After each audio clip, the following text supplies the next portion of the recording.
Saludos amigos, saludas amigas de plataforma.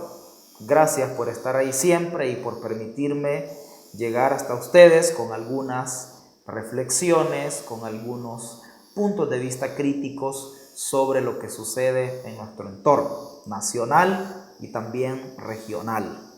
Quiero saludar a quienes nos ven a través de los canales de TVX, a través de radios que también retoman este programa y de otras plataformas y redes que también hacen eco de algunos de los puntos de vista aquí planteados.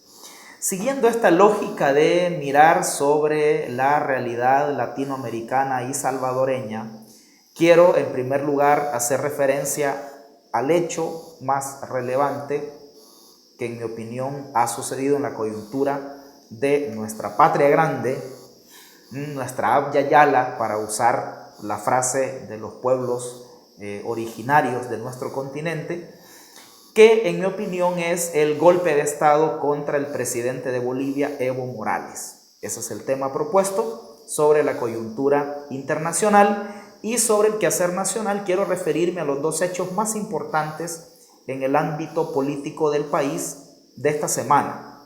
Uno es el hecho de que en la Asamblea Legislativa finalmente no se aprobó la ley de reconciliación que debe sustituir a la ley de amnistía derogada por la Sala de lo Constitucional hace más de 3 años. Los diputados decidieron pedir una nueva prórroga a los magistrados de la Corte Suprema porque no se aprobó la ley en el plazo perentorio que se les había otorgado, que venció el miércoles 13 de noviembre. Y el otro hecho que quiero comentar es esta reunión que hubo entre el nuevo presidente de la Asamblea Legislativa, el diputado del PCN Mario Ponce, y el presidente del Ejecutivo Nayib Bukele, que en principio saludo como positiva esa reunión. Creo que este país requiere búsqueda de acuerdos, de entendimientos y de colaboración entre las instituciones del Estado.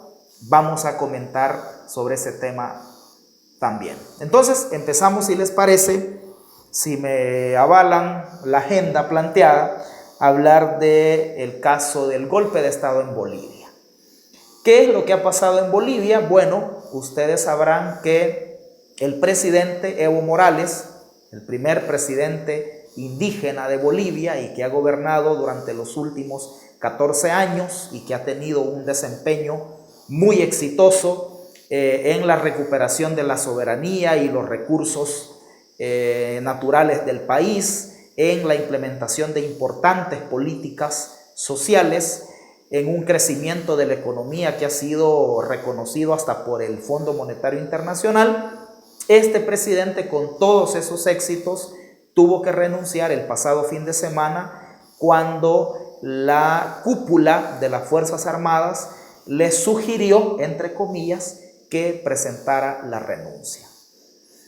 ¿Qué ha pasado? ¿Es un golpe de Estado? Por supuesto que sí, por el hecho simple de que el presidente es obligado a renunciar cuando los militares le piden la renuncia. El contexto del pedido de la renuncia de los militares además se da en el marco de un amotinamiento de la policía y en el marco de el ascenso violento de protestas opositoras que primero reclamaban por un supuesto fraude y luego exigían la renuncia del presidente Evo Morales. El periodo de Evo Morales tenía que terminar en enero del 2020, por tanto, al interrumpirse su mandato y al interrumpirse el orden constitucional del país, hay un golpe de Estado. El golpe de Estado ahora se ha consumado con la toma de posesión de una diputada de ultraderecha que tiene una visión racista en contra de los indígenas y que asume posturas mesiánicas con la Biblia en la mano. Ha asumido la presidencia interina de Bolivia. Eso para mí es la consumación del golpe de Estado, porque esta señora llega al palacio y los militares le entregan el mando en el Palacio Quemado, que es la oficina presidencial en La Paz, Bolivia. quien debía asumir la presidencia en ausencia del presidente Morales era la presidenta del Senado, que es la diputada Adriana Salvatierra. En ausencia de la diputada Salvatierra, podía asumir el presidente de la Cámara de Diputados, que es el diputado Víctor, se me escapa el apellido, Víctor Borda, perdón. Y luego, si no podía ninguno de ellos, entonces podía asumir la vicepresidenta del Senado, que es esta diputada Yanine Áñez, que es la que ha asumido, pero tenía que ser nombrada, autorizada por la Asamblea.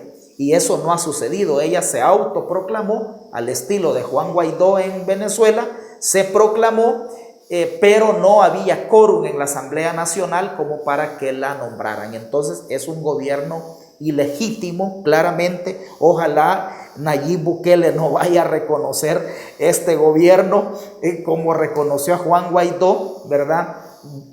Conociendo esta lógica de la política exterior del presidente Bukele de total sumisión a Estados Unidos, es esperable, ¿verdad?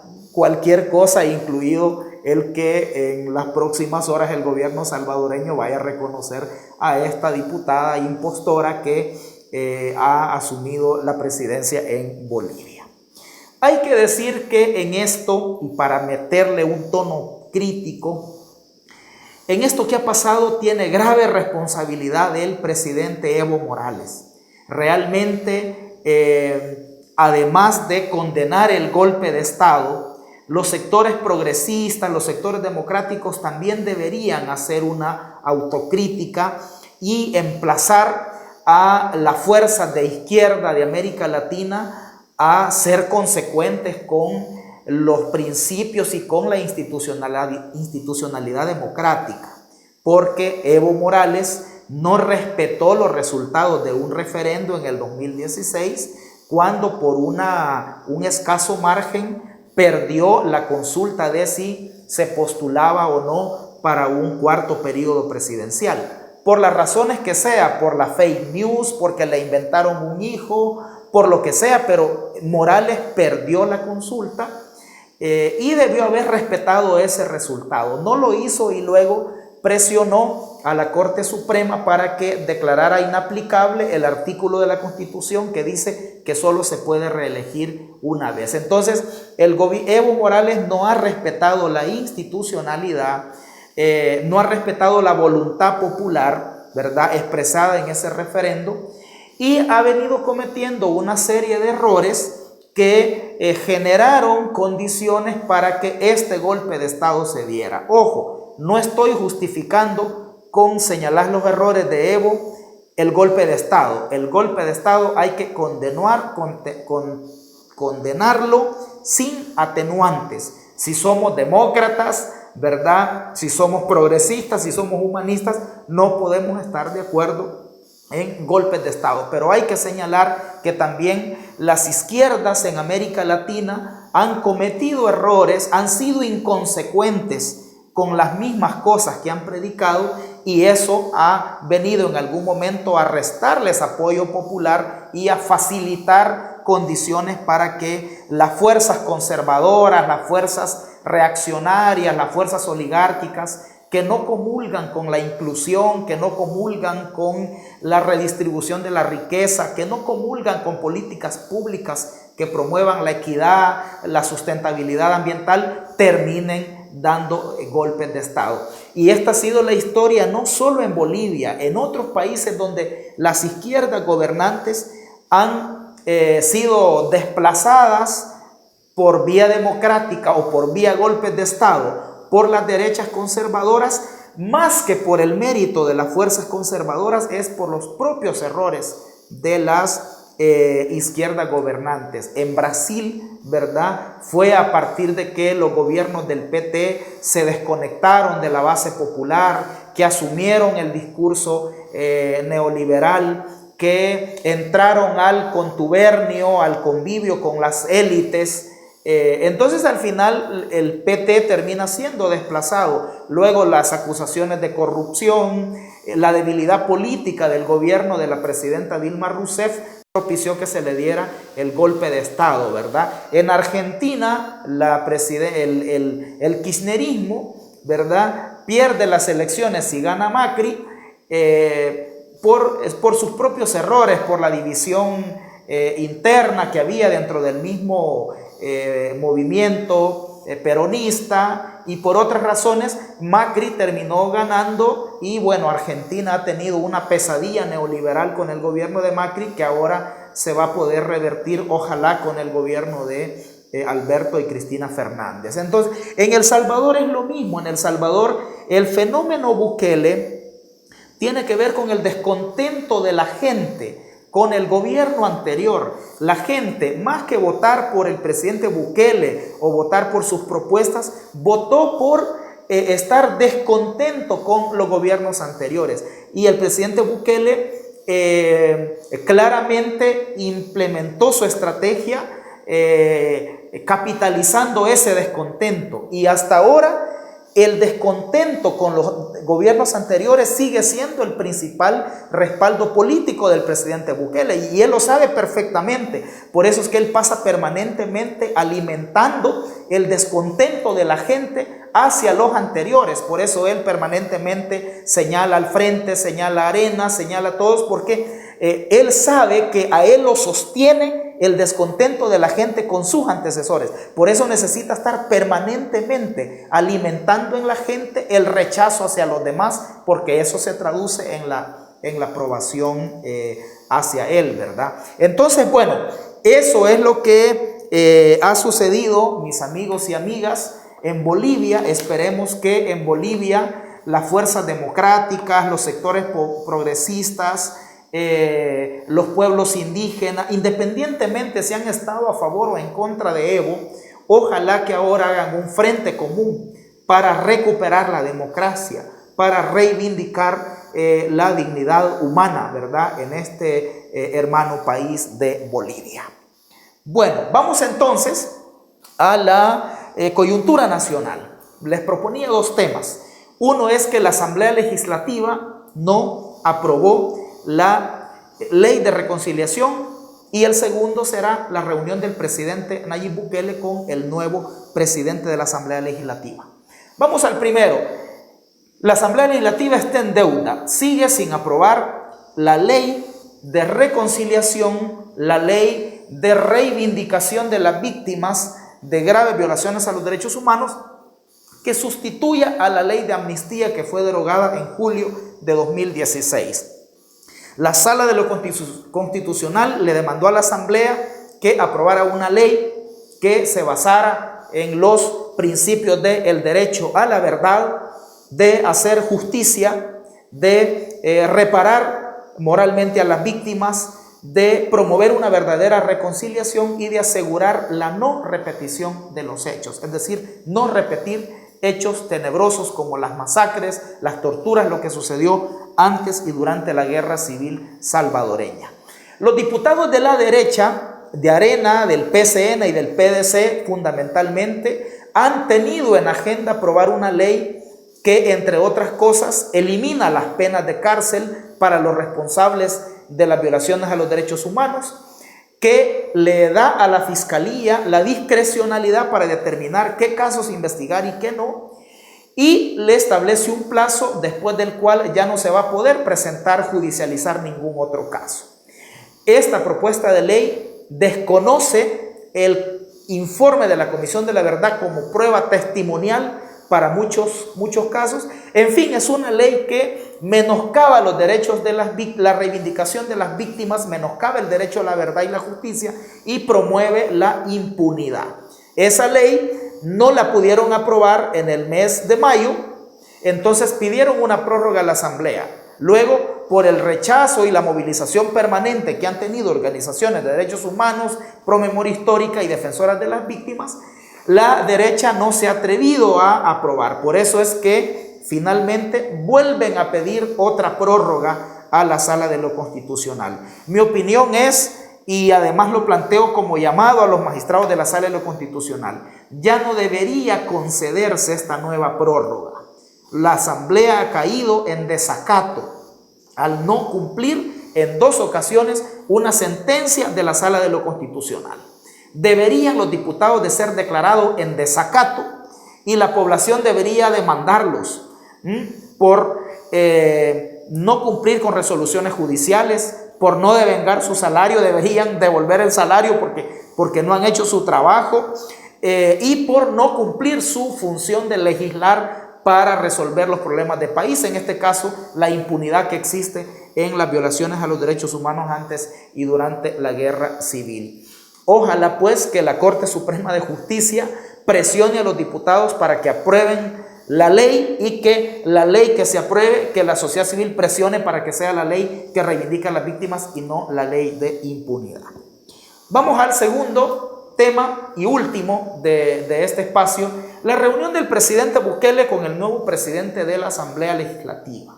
Decía que a mí me alegra que después de este periodo de confrontación que ha habido, el presidente Bukele con la Asamblea liderada por Norman Quijano, que este cambio con Mario Ponce, bueno, Mario Ponce no es ninguna novedad en la Asamblea, ¿verdad? Estaba viendo que por ahí que lo quieren presentar como la renovación. Mario Ponce tiene 20 años de estar también en la Asamblea Legislativa, es decir, la mitad de la vida de Mario Ponce ha sido en la Asamblea. En todo caso, es bueno este cambio importante, y el que se haya reunido con el presidente Bukele me parece que es una buena señal para el país. El país requiere que haya acuerdos. Las instituciones del Estado no tienen que estar confrontadas entre sí.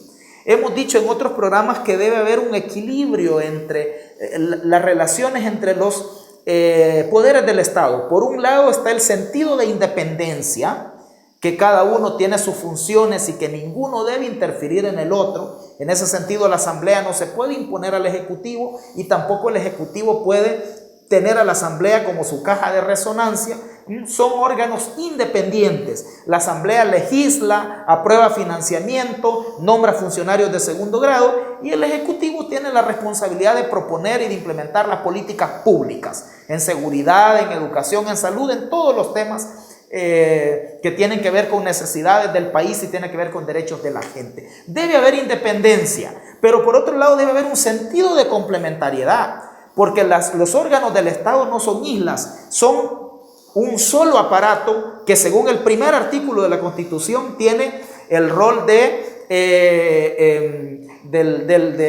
fortalecer los derechos de la persona humana, ¿verdad? Ese es el principio que tiene en la Constitución de la República. Entonces, en ese sentido es esperable que la relación del gobierno presidido por Bukele y la Asamblea, ahora representada por Mario Ponce, tengan esa relación de independencia y de complementariedad. En los grandes temas de país, en las grandes apuestas de país, debe haber sentido de complementariedad. Ojalá entonces que haya acuerdos en los grandes temas de país, ¿verdad? En temas de seguridad, en temas de financiamiento para el presupuesto, en temas de reformas tributarias, en temas de agua y saneamiento, en todas aquellas áreas donde se necesita que Ejecutivo y Asamblea Legislativa logren un entendimiento. Entonces, esa debe ser la relación, no debe ser una relación de sometimiento, ¿verdad? Si Mario Ponce se somete a la lógica del presidente Bukele, que ese es un riesgo, porque parece que esa es la perspectiva del presidente Bukele. El presidente Bukele no busca diálogos, no busca consensos, sino que él busca imponer, y el que no está de acuerdo con él lo aplasta, ¿verdad? Sean diputados, sean dirigentes políticos, y él está muy bien con quienes le siguen la corriente, ¿verdad? Lo vemos claramente, por ejemplo, cómo ataca ¿cómo se llama el presidente del COENA? A López Davison, pero gran onda con Mason, ¿verdad? Entonces, ese es Bukele. Él busca imponer. El que no se somete a él lo aplasta, y al que se somete a él lo tiene de mí. Yo creo que el presidente tiene que madurar, tiene que cambiar de actitud y asumir una actitud de estadista. Y en ese sentido, que no piensen someter a la asamblea, ¿verdad? Y que Mario Ponce no se le vaya a arrodillar, ¿verdad? Tiene que haber una relación de independencia y de complementariedad para resolver los grandes problemas de este país, que son urgentes y que requieren que ya no haya más actitudes mezquinas, nada de imposición de visiones personales, ¿verdad? Sino que pensemos todos y todas en los intereses del país. Muchas gracias, nos encontramos la próxima semana.